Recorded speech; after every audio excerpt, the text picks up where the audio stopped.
knowledge, the only way this can come, which I can tell you, is through the position of Oman. Oman is right opposite us.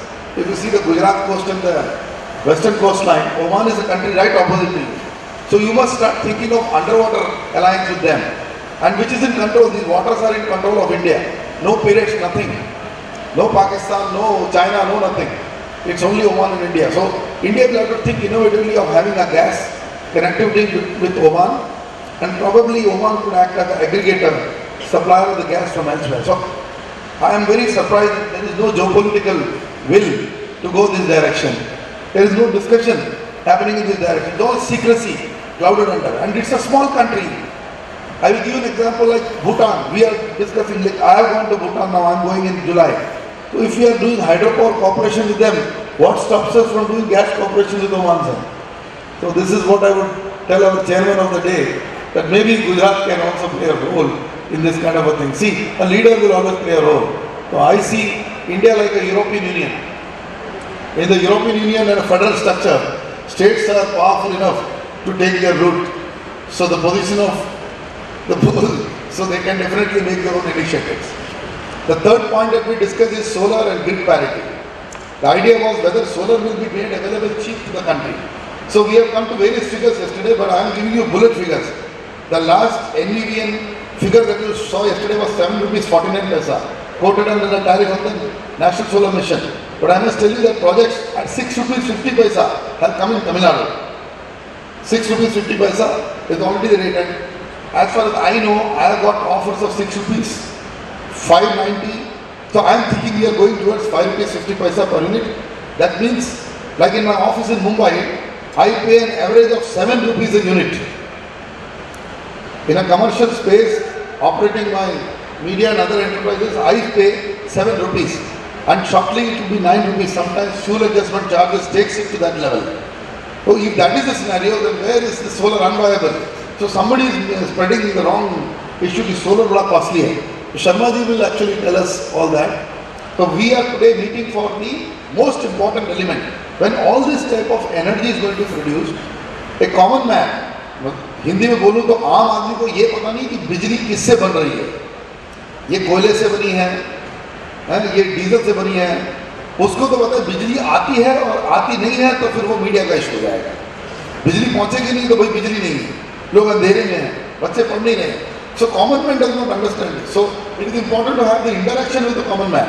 उसको समझाना बड़ा जरूरी है भाई कितना technology involve है, कितना उद्योग है. जैसे फॉर एग्जांपल मैं आपको ये बताना चाहता हूँ कि एम्प्लॉयमेंट जनरेशन, आप बीटेक हमारे आईआईटी और एनआईटी यानी आरईसी के एक्सआरईसी के इंजीनियर्स को छोड़ दीजिए, सबसे टॉप, और इंजीनियरिंग कॉलेज को छोड़ दीजिए. मैं बोल रहा हूँ आईटीआई और डिप्लोमा होल्डर्स, इनके लिए करीबन 4 लाख नौकरियां एकदम पैदा हो जाएंगी अगर सोलर आ गया. वो फार्मर अपने पंप को चलाना चाहता है, घर में डोमेस्टिक गृहिणियां हर चीज़ बिजली से चलाना चाहते हैं. अब तो गैजेट्स ज़्यादा हो गए घरों में. आप देखिए एक ज़माने में फूड को हम माइक्रोवेव में हीट नहीं करते थे, आज सब घरों में माइक्रोवेव आ गया है. अब पहले एक एक फ्रिज होता था, 2-2 भी हो रहे हैं, टेलीविज़न भी 2-2 3-3 हो रहे हैं. हमारी खपत बढ़ने वाली है. इस वक्त देश की जो खपत है 750 to 800 यूनिट्स पर कैपिटा. विश्व का स्तर है, मैं आपको अमेरिका का बताता हूँ. अमेरिका का 15,000 यूनिट पर कैपिटा. आप देखिए क्या हालत है. और advance country Germany 5,000 unit per capita. China 2,230 unit per capita. Bharat 800. आप इससे समझिए हम जीडीपी का आकलन करते हैं. यूएस की जीडीपी तकरीबन 17 ट्रिलियन यूएस डॉलर. जर्मनी की जीडीपी तकरीबन 6 ट्रिलियन यूएस डॉलर. जापान की GDP 6.5 trillion US dollar. China का बोला नहीं, चाइना का जीडीपी 7.8 ट्रिलियन डॉलर. 3 साल पहले चाइना नंबर 4 पोजीशन पर था, अब नंबर 2 पे है. भारत की जीडीपी 1.8 ट्रिलियन यूएस डॉलर. तो आप बिजली का आकलन करिए, जीडीपी का आकलन करिए, आपको समझ में आ जाएगा. बिजली का ना होना हमारे प्रकृति के बीच में एक उसको अटकाने वाला तत्व बन गया है. एच.एस. पटेल साहब, please give him a big hand. आइए पटेल साहब. Good morning to all of you. On the next day of this Inertia Conclave, we have a session for the smart grid. Again, I find the same group which yesterday the DGBCL was also making presence felt in this conclave. So let us see that the new things which are coming, it has to be not only adopted, but it should be with a logical outcome is very important, because we know that particularly the state electricity board, from that the distribution utilities are unbundled. For them, there is a continuous process for the upgradation. Recently we are in a process of implementing the APDRT project, where the various activities are involved from IT to a system improvement. I think the smart grid is again to supplement our process which is going on at present. As we know that again the implementation of a smart grid varies from place to place. Why I am saying that the smart grid has a various facets: demand side, then again the management of a peak load, then again the major thrust for any utility, the two aspects at present, particularly the reduction of AT&C loss and the consumers. So the consumer has also the access when the smart grid is implemented. So I don't want to remain much among you, because we have an eminent panelists and speakers, and at the end I'll sum up the major thrust in implementing the smart grid. So I'll request Professor Iyer that as per the sequence of the panelist and speaker, I think you should structure in such a way that yesterday I saw that there was a least question answer and this type of session, because it should be highly interactive rather than one way delivering the things, because all participants have worked in various capacities and various levels, so they have also a lot of things in their mind. So I request all the delegates also that rather than listening to the speaker only, better to have an interaction, and whatever the issue you have, please feel free to express it, so that at the end of the session there can be a meaningful outcome. Thank you. Patel sir was absolutely right, and that's why when we continue, I think whenever today we follow a little informal strategy. We wanted to do it at the end, last में सवाल नहीं आते हैं, तो मैं सोच रहा हूँ बीच में भी आप हमको सवाल पूछ सकते हैं. So my thinking is today you can interact wherever you feel you need to, because when I format at the end, if time is not left, then we'll say 10 minutes, there is no point. So he is very right. All my sessions have been interactive in the country, when I take to Delhi or anywhere. I would love it to be interactive. So किसी को कोई सवाल पूछना है, किसी को कोई बीच में हमको पूछना है, तो उसको एकदम इंटरेक्टिव मीडिया के जैसे बनाइए आप, तो ज़्यादा अच्छा है. And that is the best way to go forward with this. So with my request Mr. K. Srikumar to come up on the dais. Please give him a big hand. He was the man who actually put up the first online fault location system in the country. He also brought an idea called the O-field decor camera, which could detect very high voltage flashes in the system. And these technologies he brought right from Israel and introduced to India. So he has done great work. He has been very silent, so I want him to speak. He always tries to avoid, so I want technology leaders like him who have done the first things when the country had no fault location systems. With Power Grid, he has worked very closely. So he is one of our experts. May I request Mr. Ganapati Rao and his other colleague to please join in.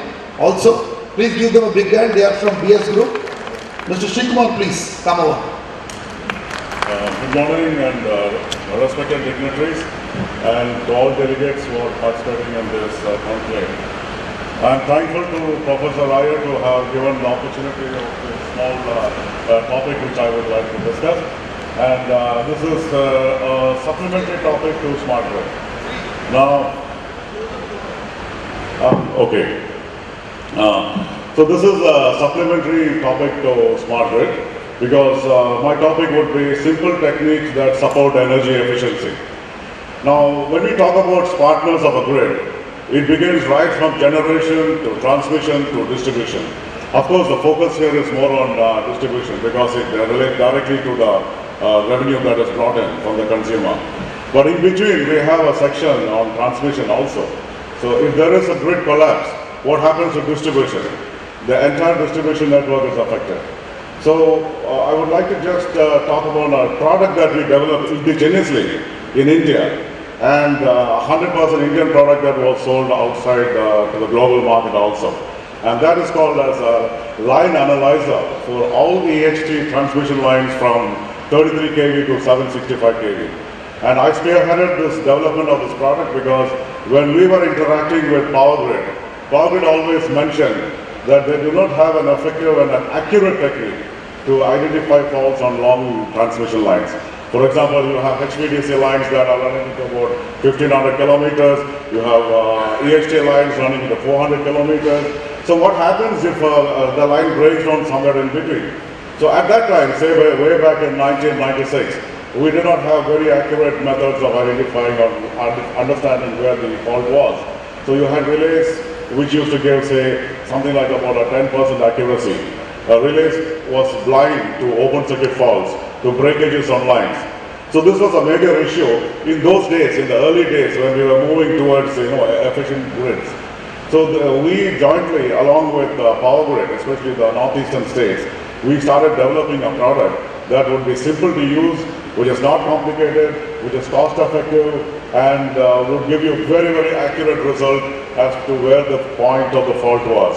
And what type of faults can it locate? It can locate every type of short circuit fault, it can locate every type of open circuit faults, and it can also locate high resistance faults. Now when we come to high resistance faults, it's a direct contribution to energy efficiency.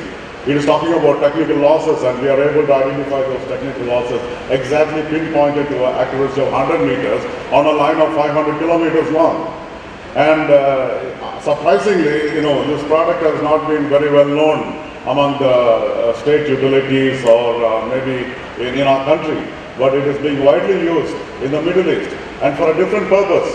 That is, when they construct a line, they are unable to actually charge the line until they do a series of tests. And these series of tests almost take about something like about 60 days, 90 days, and then you have time line overruns. And to avoid this situation, this equipment used to do the entire certifying a line is suitable for charging within a span of half an hour. So this is a very popular equipment in some, it is taken as a subsidiary equipment to many mega companies which do the construction of lines. And this is used for line charging. But in India, we use it, which is a vast country, it's difficult to maintain. And we have a lot of issues with regarding to, matching technologies and all that. How will we achieve that state? But we have to, there is no option. India has to come on its own. If you see the heart of India, it is like this, So you're working on a boomerang, I always say that. That boomerang the power will swing like this, from western to northern to eastern and vice versa. If you keep moving, it cannot travel down. And this boomerang is not a stable system. It will always create trouble in the flow. And then down south now, I think after 1 year we will see a connection. Suddenly will come because Power Grid has finally come out and said we will execute it 2,200 kilometers. Then you have complex systems to, I would say, not the transferring problems. So now you have only that corridor which can send the power, electricity from south to east. Predominantly contributing states as this system.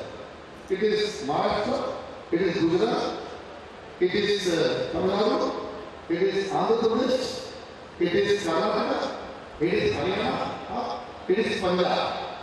Right? So I am Chhattisgarh now, proper time. The rest of that, अपने राज्यों से आप बिजली नहीं लेना चाहेंगे, तो ये is a very peculiar situation. This first deterrent is transmission connectivity, and then the distribution will come. Am I right, sir? Transmission has to be seen as a very major important element in this change to connect the whole country. Now, I would like to call Mr. Ganpati Rao, because Mr. Ganpati Rao is heading the BS Group Enersys Astra, and Enersys Astra is a company that has introduced an outage management system and related smart grid approaches. Mr. Ganpati Rao, please. Thank you, Professor Ayerji. Yeah. At the outset, we thank one and all and the dignitaries sitting on the stage and every person who has contributed to attend this forum and make this forum a success. Basically, our company, Enersys Astra Limited, is like a technical arm to the BS Group, and we develop the technology with our own R&D skills, and we have brought some solutions in different departments, into different divisions, and basically one is smart grid. Smart grid is just not like we make something like doing an automatic metering infrastructure system and then doing some monitoring and closing it, but we have gone into individual stages, like starting from monitoring from each and individual level, starting from the production stage, the transmission, the distribution, and to the consumer level. Basically, when we attend to all the individual places, like when we talk about the distribution systems, today if we see the losses in the distribution system, the AT&C losses, the maximum we find in this sector. But how do we control it is the main challenge. So for that, we have a solution, like we have made an outage management solution for this, which comes as a package, like we use fault line indicators wherein we can identify the fault in a particular location, in a particular pole number, which will be easily identified to the person who is attending the problem as well as who is the person who is monitoring it. In the similar manner, like since communication is one of the prime in order to make things faster, we have given a unique communication protocol which is being sent from the fault line indicators through the gateway, which is also designed by us, which has a special protocol which cannot be tapped or it cannot be tampered in any manner, wherein it sends the data to the server, and through the server the concerned individuals as well as the concerned officers can monitor what exactly is the situation in that. Besides identifying the problem, whenever there is a problem occurred in the line, there will be even an SMS being sent to the concerned engineers as well as to the linemen that on so-and-so location there is a problem, and that can be easily identified and can be attended immediately without any delay. The second thing, once the problem is rectified, we again send an SMS automatically to the concerned engineers and the executives that the line is rectified, so that the lineman cannot say that the line is rectified and we have done it, and it can be seen clearly. The monitoring of this particular solution can be done by anybody sitting in their office or even when they are on the move, when they are just connected. Second thing, once we complete the identification of the fault, we are coming into the automatic metering infrastructure facility, wherein we go to the consumer level, we give an in-house home display unit wherein they can know that this is the consumption, what they have been utilizing in a particular hour. Tomorrow, as we talk about the peak load management systems and all, in the evening times, many people use their power in different manners, like it can be, the consumption can be more with, as Ayers have told, microwaves, fridge, ACs or anything. But in the smart grid system, when we are talking about this is your limit in this particular time, in the peak load management, we can as well control, and we use a pole top RTU so that the meter also will not be there in the consumer level or at the home level. It is there on the pole top, and the data can be accessed remotely. There is no chance for tampering the meter anymore. And the consumer knows how much consumption he is doing in a particular hour. Accordingly, he can manage the other things in his own way of doing things, like when he has to operate and what is the cost he is paying. Right now, today we are paying generally a fixed tariff, or once it crosses the slab, we are paying so much. But once we implement a smart grid technology, we can as well say in the peak load, we'll be charged so and so. In the normal, we will be charged so and so. Then accordingly, there will be an awareness even in the consumer level when and where he has to operate the things which he has to do in the general consumer levels. Besides this, when we are talking about the management and the monitoring of the systems, it is again a challenge, like how we get into the AT&C losses, how we control it, and how best can we see that if at all we are able to utilize the power in the proper manner, we can utilize the excess power even to the other divisions, wherein it will be very much advantageous. And people can say like, right now in irrigation, this is the slot, but we know that there is a lot of tampering even in the irrigation lines because it is given on a particular timing. But using our technology with our fault line indicators, we are able to even monitor the tapping of the lines, which we can interact one-to-one and we can explain. So I think I invite my colleague, Mr. Shiva Prasad, who can get into more technical details and explain you things in a better manner. Thank you. Friends, I'm Shiva Prasad. I'm also from Analysis Astra. We are into this remote monitoring solutions for giving all the remote monitoring solutions to both telecom and also the power industries. In the recent times, we are majorly concentrating on the power industry and also on the parts like smart metering, smart AMI structures and everything. Before I'm going to this smart grid and everything, what we feel exactly is every system or any type of infrastructure, unless we monitor that infrastructure, we cannot manage that infrastructure. That means management of the infrastructure comes with the monitoring of that infrastructure itself. Let us say if we take the power industry itself, unless we monitor the different stages of the power either from the distribution or from generation to the distribution to the utilization, we cannot manage that infrastructure itself. This is our motto behind giving the solutions to the power industry itself. I want to give one case study which we have done, and I want to put in front of the forum also. This is regarding this street light management system, one of the energy usage of the municipalities and also the different colonies and everything. It's a street light management system is there. We have done a survey in some of the municipalities and one of the some feeder pillars and everything, and we found that the power factor that is the infrastructure for the municipalities in the street lights is maximum up to only 0.5 only. It's not on the any 0.6 or not on even in the 0.8 or something like that. They are not maintaining the power factor perfectly. That means more energy is being pumped into that system, but the utilization of the each and every lamp is very, very less. We need to address this issue also in order to increase the power utilization of this. I left it to this. I leave this to this topic to the forum and to this Professor Iyer also. This is the street light management system. In a case study which we have done, the average power factor they are maintaining is only 0.5. Yes, in some scenarios, in some 4 or 5 case studies which we have done, it's only 0.5 they are maintaining. This is because of they are not having any monitoring solution. That's a very poor solution. And because each, let us say if we take 250 watt sodium vapor lamp, the maximum VA that is pumping into the system is 540 VA, but the utilization of the lamp is only 210 watts. But there is a huge amount of loss reactive energy that is not also billing to the utilities. And there is a revenue losses also because of this. Since we are not having any monitoring solution for these street lights, we are facing this type of problem.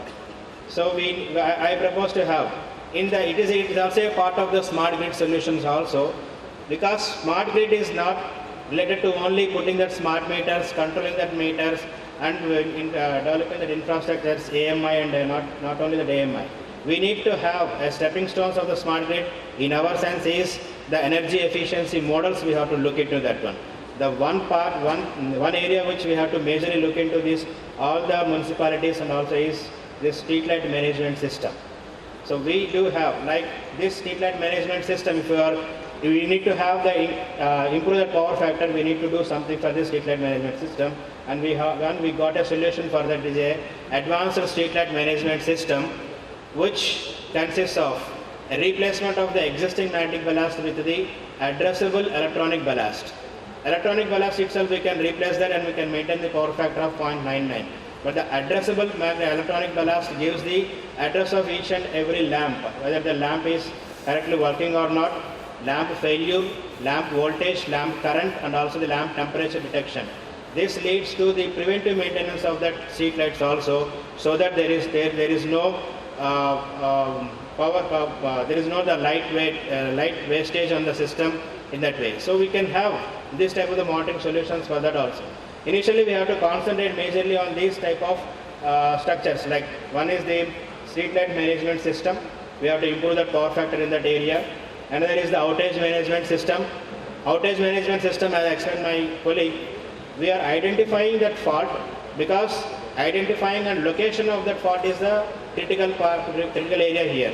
Because if we take a substation and it is having a 20 kilometers wide distribution network, and at the 20th kilometer we are having a fault on the branch itself.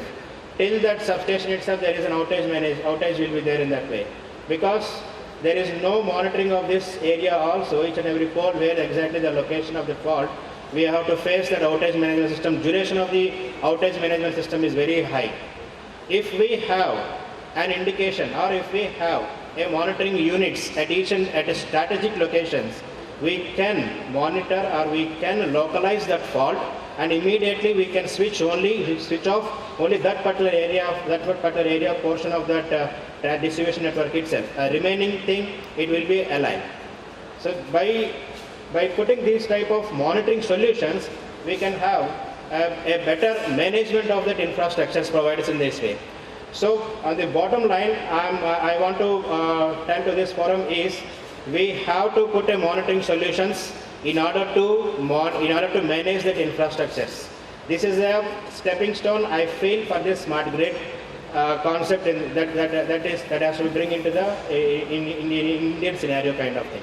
Thank you. That you brought forward here, and I hope that some of your system pilots can physically go on the ground and make some impact and show some way to us, So that's what I'm looking at. And I will tell you what is going to be the smart grid issue. See, it is a connectivity between very complex subjects. The complex subject is, one is the normal distribution system has to be efficient, and the transmission system has to become reliable, and it should also look at the quality of power. So more important is two issues, the quality of power, and all of this to talk. I would request my friend Ashwini Dhar to get ready. What I want Ashwini ji to put a line. He has been in BHEL, as you know, yesterday, and I think he has a lot of ideas. He's also an engineer by background, spent a lot of years. So what a common challenge is there, basically, for running any system efficiently, reliably, and on a continuous basis. May I request Ashwini ji to give a 5-minute to all of us, a brief on how it goes. And my dearest learned friends in the audience, I can see the effectiveness of your concentration. I can see the effectiveness of your purpose, that you are all here. You were yesterday in the afternoon session, you are today here. I really salute this spirit of Surat and Gujarat that is showing such tremendous interest that confronts the country as of now. Thank you very much, friends, that you are all here. Speaking frankly, I really do not know much about the subject. I had told Professor Iyer, spare me from this session. He says, no, I will not spare you. But since he is the boss, he runs the show. So whatever I know as a common citizen of the country, as an Aam Aadmi, what is smart grid?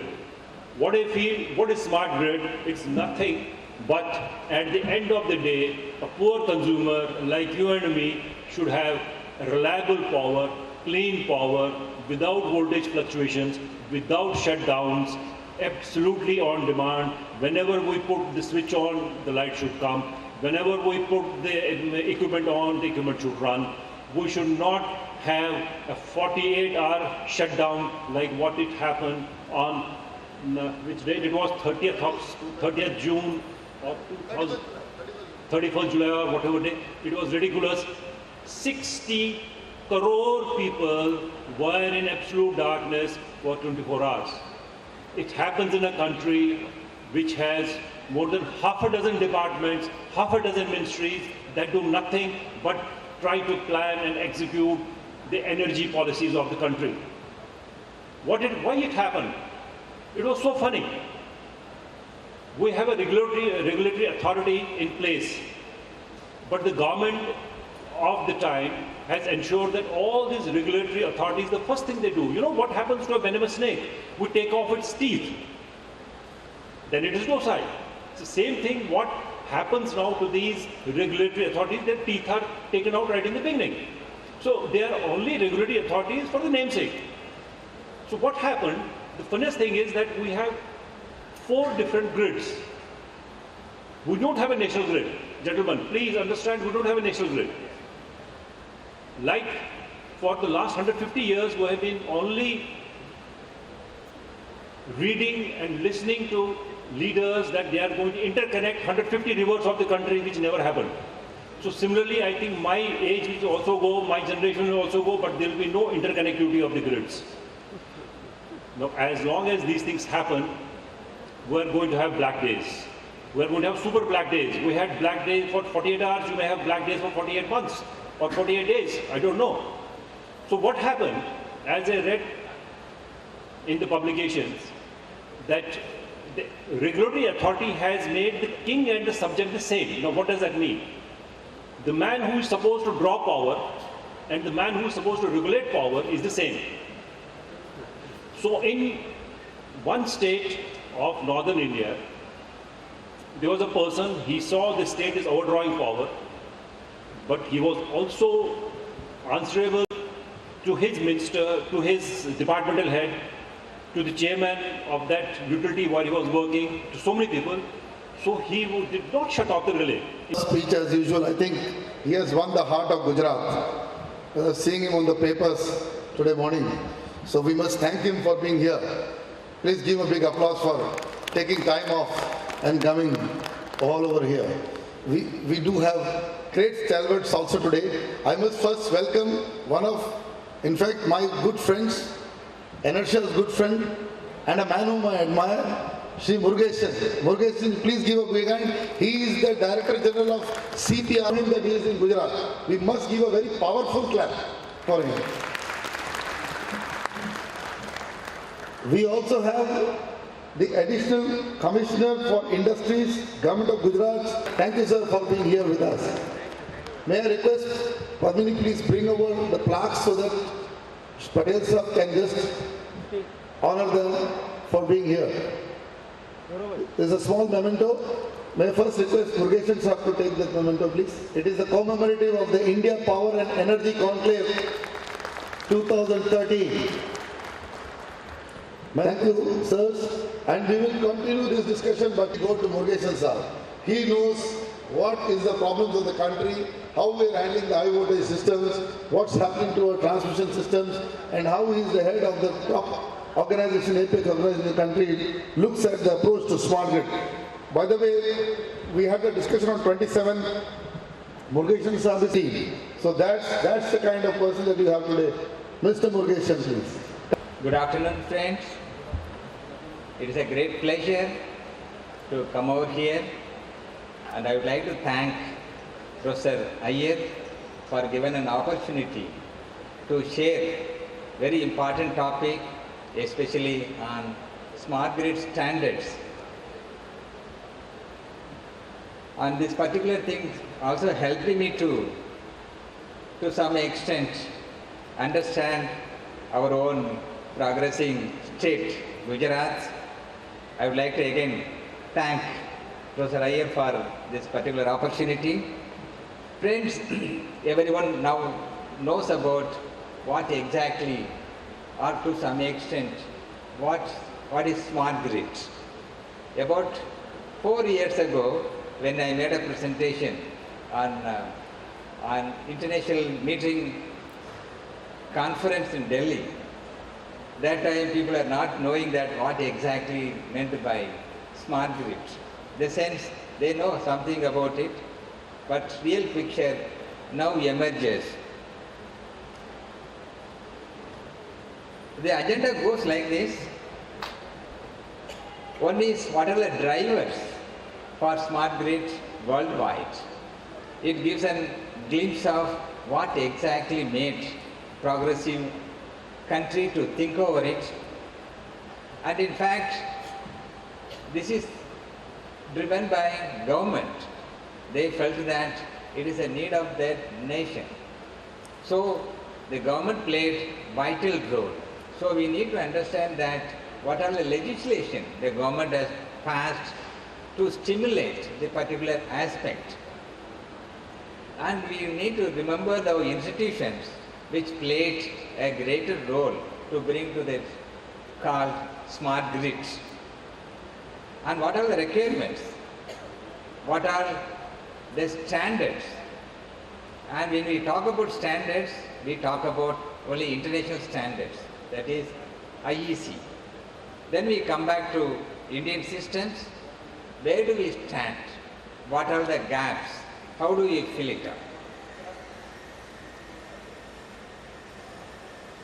And the definition for smart grid numbering more than 200 or 300, there is no particular definition. There are variety of definitions. It is a grid delivers electricity from supplier to consumer using digital technology to save energy, reduce cost and increase reliability. Very important. One is saving energy, reducing cost and reliability. So you name anything, any technology or any movement or anything you do that, these are all revolving around the three concepts: energy saving, reducing cost and reliability. It goes like that. Finally, we can come to a conclusion that it is the electricity delivery systems from point of generation to point of consumption integrated with communication information technology. It says that it defined as a broad range of solutions and deployment of technologies that optimize the energy value chain. That's all we try to do that, whether it's saving energy, reducing cost, or optimization, or reliability, all such relate. Previously I used to put this diagram, but somewhere we think that this cannot deliver what we imagine, but it's not that it cannot deliver, but in between. It needs the proper understanding. And these are all the things like what was the 20th century electricity grid systems and what exactly happening in 21st century. Friends, the electricity is a mature technology. In fact, the last 15 years only, we could see many changes. Otherwise, there was absolutely no change in the operation, delivery, everything. There was a comparison between Thomas Alva Edison and Graham Bell. If Graham Bell comes now and see the communication system, he may not be able to recognize what is really happening. But Thomas Alva Edison comes and sees that, he may say that there is nothing changed, excepting that the magnitude has changed. Everything is needed, you can call upon us. Thank you very much. This entire presentation we would like to take as an article in Inertia. That's what we have discussed, so that more people get the advantage of the kind of standardization that has been achieved. And India is one of the topmost countries standardizing smart grid thanks to people like him. So that must be understood, that the standards are evolving and we are part of that whole thing. Because these were the days of the past. Like, the presentation was so good, it rightly said that Alexander Graham Bell would feel out of the world today. right? And that is the kind of advancement that the world is doing. So we must give him once again a very big hand. But before that, let me request felicitation of Patel Sahab to felicitate our smart grid speakers. May I request more?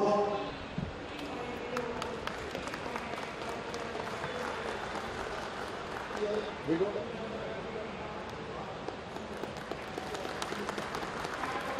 Thank you, my friends. Any questions? That is DLMS meters. RAPDRP applications would be troublesome.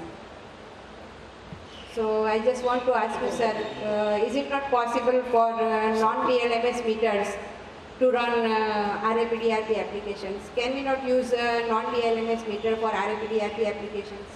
Sir, you stated in your speech that DLMS meters, that is IEC 62057, RAPDRP applications would have been troublesome. Yeah. So I want to ask you whether it is not possible for non-DLMS meters. Yeah, it is a very important question. In fact, this meter integration was a part of even APDRP, the previous one. In fact, even those period 2001 or 2002, when NTPC was given a mandate to bring out a standard or a meter specification for implementing APDRP.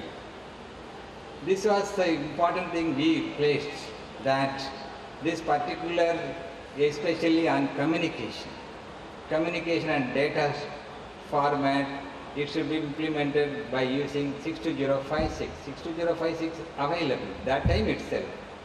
But somehow the industry did not come to a consensus. So because of that, you can see that the meters, whatever we have installed in APDRP, now we may not be able to take the data unless otherwise the particular company gives the intermediate software which converts, take the data from the conventional meters and again convert it, and again whatever format you need it for the integrator to do whatever they want to do with the data.